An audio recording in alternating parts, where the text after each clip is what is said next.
Tuhan hadir di bait kudusnya saat umat mencari wajahnya, berseru, berdoa, bersujud menyembah dan menikmati kehadirannya. Tuhan mau dekat dengan umatnya yang datang dengan segenap hatinya, berseru, berdoa, bersujud menyembah dan menikmati kehadirannya.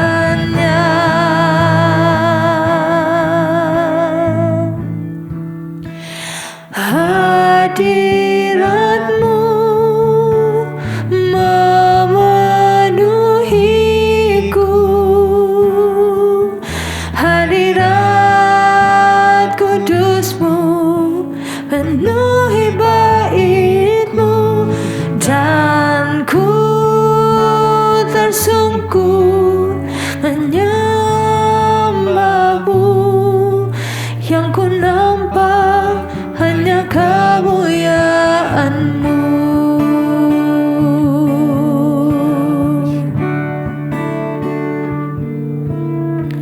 Tuhan hadir di bait kudusnya saat umat mencari wajahnya,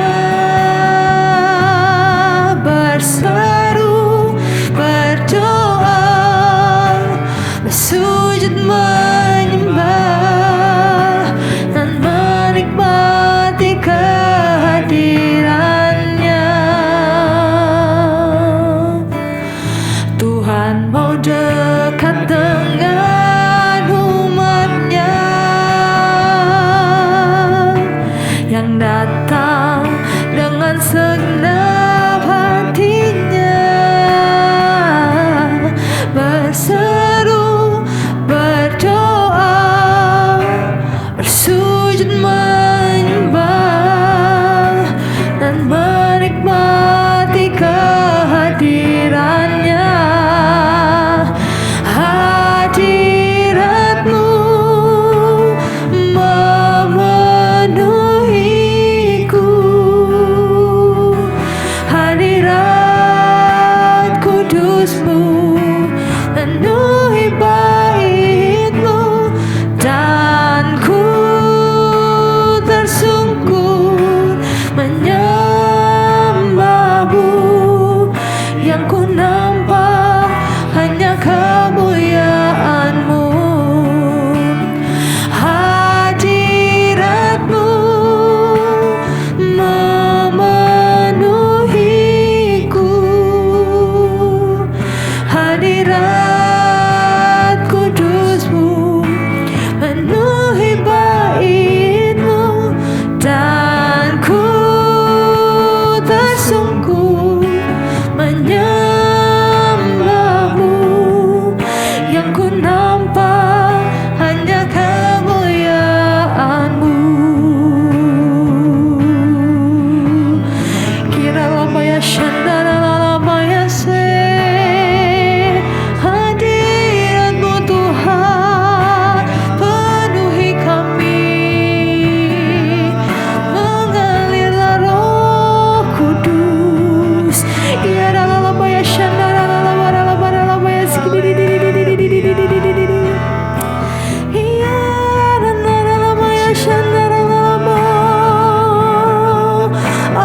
Hadiratmu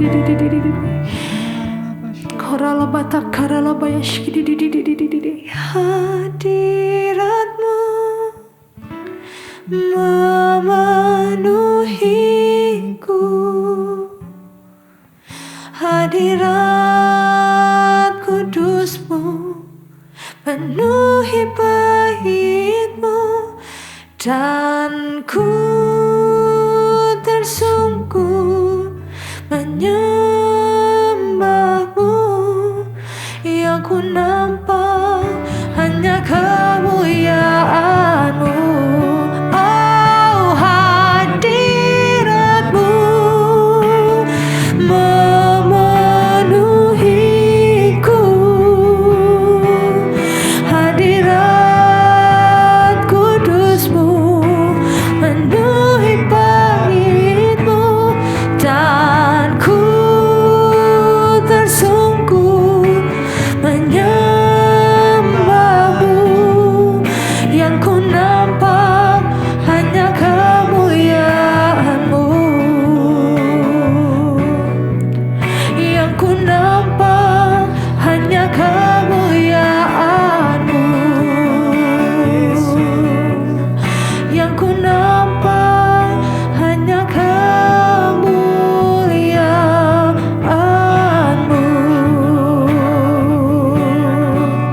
Haleluya, kami lihat hadir-Mu, kemuliaan-Mu Tuhan.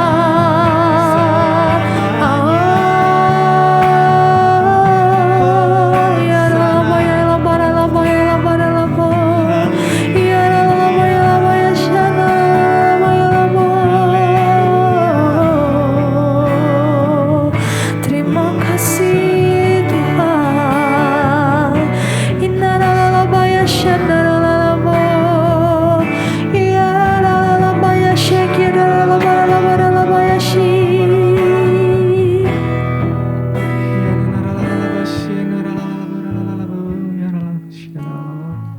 Ya Yesus, ya Bapa, ya Roh Kudus, terima kasih Tuhan Yesus. Engkau sungguh baik Tuhan Yesus. Engkau berikan kami anugerah-Mu Tuhan, satu hari lagi Tuhan Yesus, untuk bersekutu dengan-Mu Tuhan di pagi hari ini Tuhan Yesus, untuk merenungkan firman-Mu Tuhan, untuk mendengarkan perkataan-Mu, sehingga kami siap Tuhan untuk memulai hari ini Tuhan Yesus. Kami mau berjalan Tuhan, kami mau melangkah Tuhan Yesus, mengikuti perintah-Mu saja Tuhan Yesus. Berkatalah Tuhan Yesus, berfirmanlah Tuhan, kami siap mendengar, kami siap melakukannya Tuhan Yesus. Dalam nama Tuhan Yesus, haleluya, amin. Shalom saudara yang terkasih di dalam Tuhan. Saya percaya hari ini bukan suatu yang kebetulan. Saya percaya dimanapun saudara berada, Tuhan Yesus sayang sama saudara. Saya percaya hari ini Tuhan Yesus akan berbicara secara pribadi dengan saudara, dan Tuhan Yesus akan melawat saudara, apapun persoalan pergumulan saudara.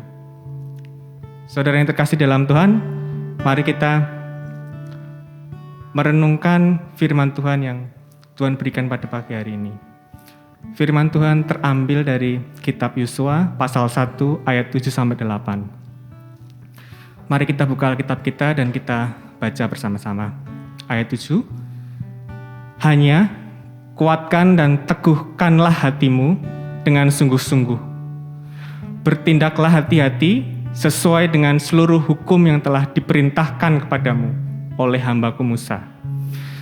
Janganlah menyimpang ke kanan atau ke kiri, supaya engkau beruntung kemanapun engkau pergi.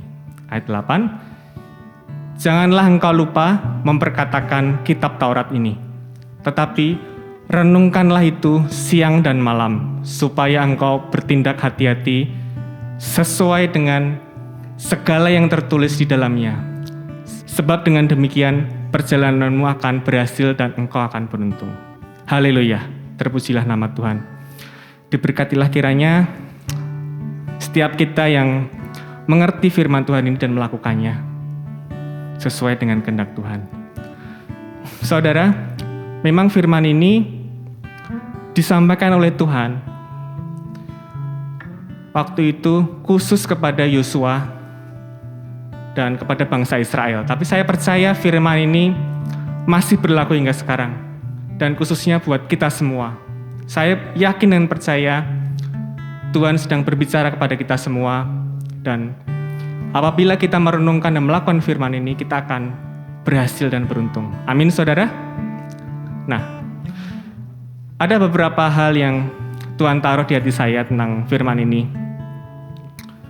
Kita bisa belajar dari tokoh Yosua, di mana Yosua ini Tuhan percaya dan Tuhan pilih sebagai pengganti Musa. Kita tahu bahwa Musa adalah pemimpin yang sangat karismatik, pemimpin yang dipilih oleh Tuhan secara luar biasa sebagai pemimpin pertama dari bangsa Israel, mengeluarkan bangsa Israel keluar dari tanah perbudakan Mesir ke padang gurun. Bahkan Musa itu sedemikian luar biasanya, bangsa Israel pun masih beberapa kali melawan Musa. Nah, akhirnya sampai pada suatu ketika Musa tidak dipilih Tuhan untuk meneruskan ke tanah perjanjian, tapi Yosua menggantikan Musa. Jadi Yosua memimpin sekian juta bangsa Israel, yang bangsa yang tegar tengkuk itu,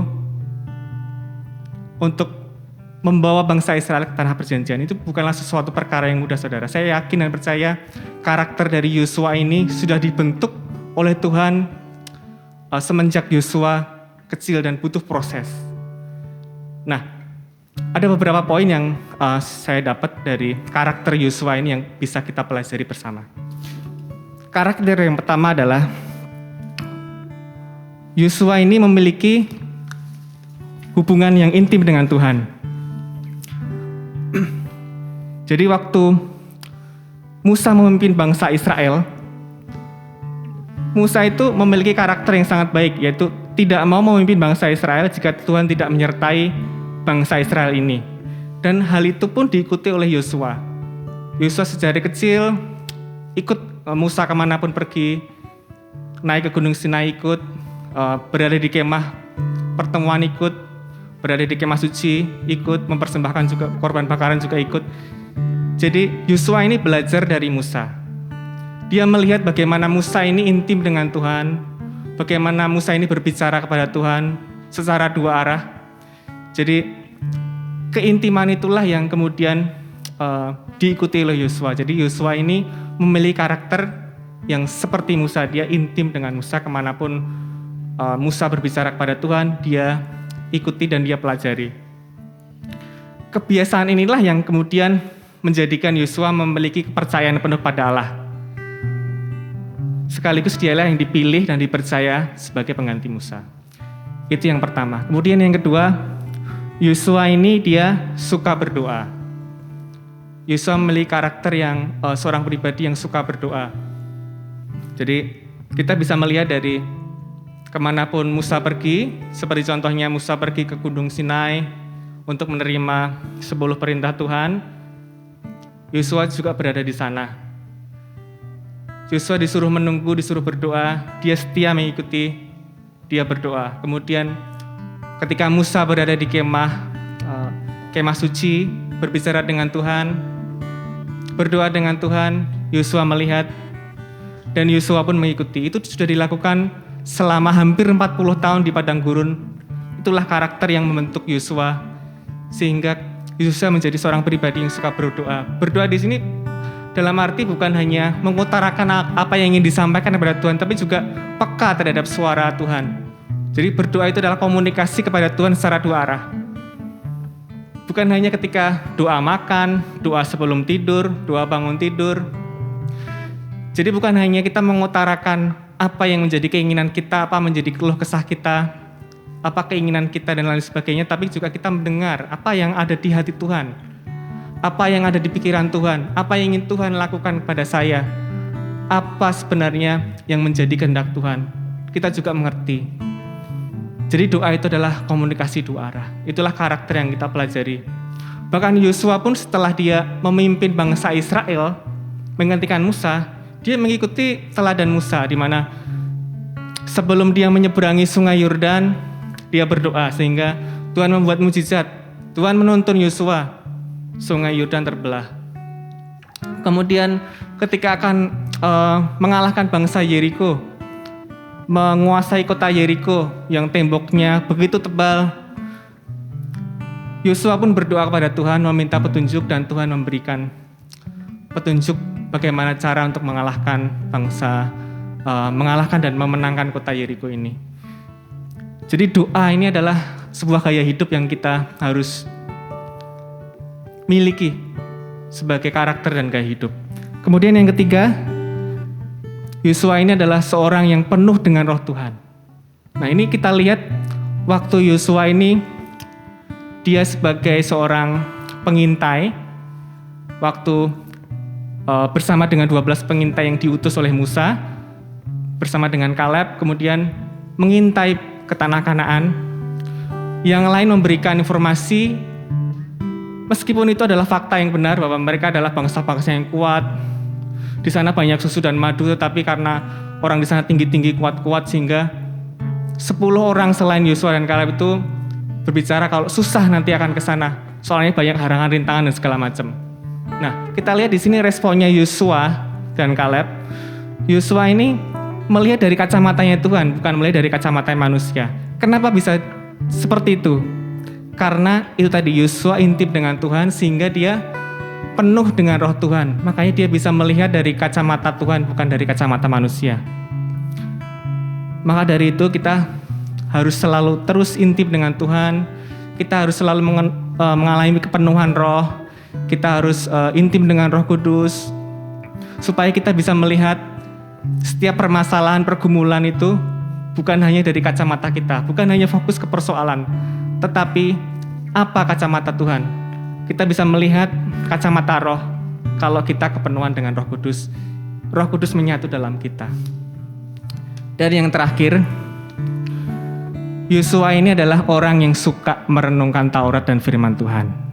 Ini kita bisa lihat dari ayat 7 dan 8 tadi, bahwa Tuhan mengingatkan Yosua untuk selalu menguatkan dan meneguhkan dan jangan menyimpang ke kanan dan ke kiri.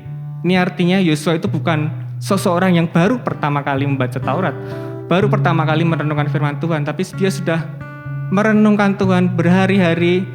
Maka dari itu Tuhan meneguhkan kembali, mengingatkan kembali Yosua, jangan engkau menyimpang ke kanan dan ke kiri.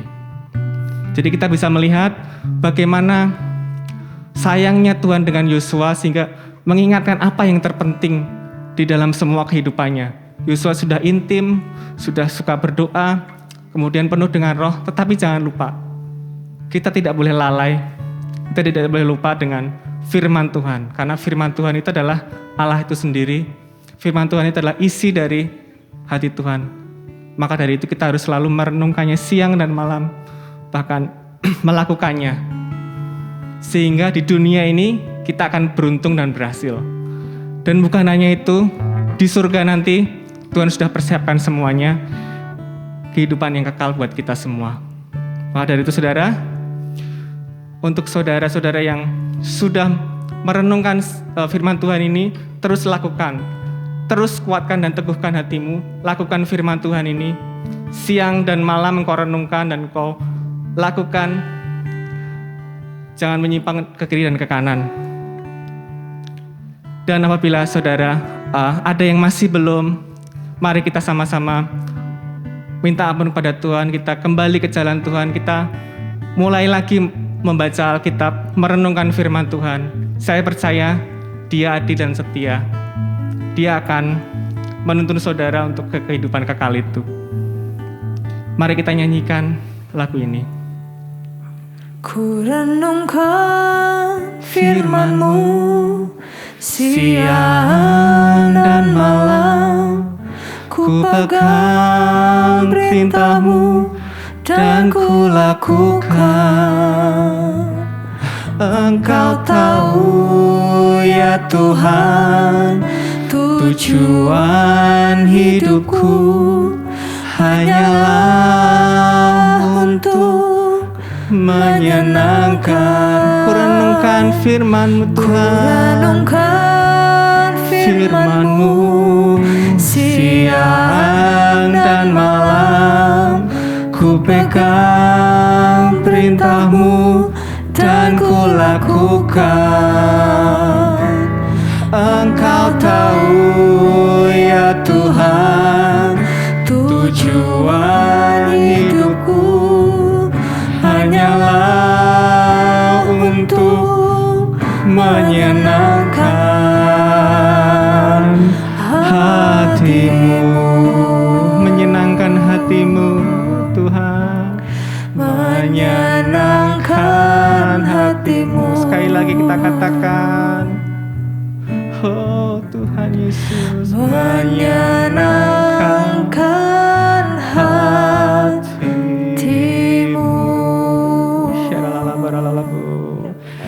Ya Allahku, ya Bapa, Tuhan Yesus, Roh Kudus, terima kasih Tuhan atas firman yang telah kami terima pada pagi hari ini Tuhan Yesus. Kami sadar Tuhan Yesus, firman-Mu itu adalah yang terutama dalam kehidupan kami Tuhan Yesus. Kami mau Tuhan untuk sungguh-sungguh tidak main-main Tuhan Yesus dalam kehidupan kami Tuhan Yesus. Kami mau menjadikan firman-Mu sebagai pelita bagi kehidupan kami. Kami mau merenungkan terus itu Tuhan, Taurat-Mu Tuhan Yesus, firman-Mu Tuhan Yesus, siang dan malam Tuhan. Kiranya Tuhan, Roh-Mu Tuhan Yesus, Engkau curahkan bagi kami Tuhan Yesus, sehingga kami bisa Tuhan mengerti Tuhan setiap perkataan-Mu, setiap firman-Mu yang kami renungkan Tuhan Yesus. Terima kasih Tuhan Yesus